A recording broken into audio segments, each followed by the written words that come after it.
আজকে হচ্ছে পয়লা বৈশাখ, তো দান করতে হয়। মাউসকে আর খাবি বলি, মাউসকে খাবি কোনো লাগাম নেই, কিনি না।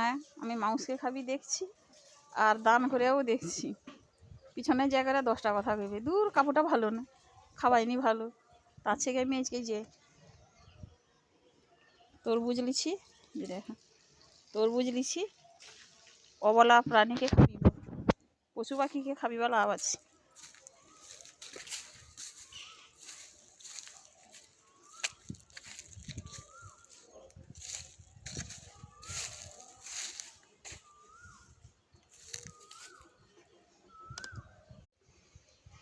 এই যে কুকুরকে খাবি বললে লাভ আছে,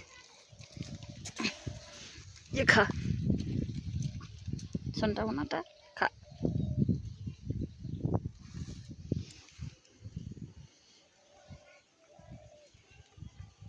মাংসকে খাবি বনি, পশু পাখি খাও।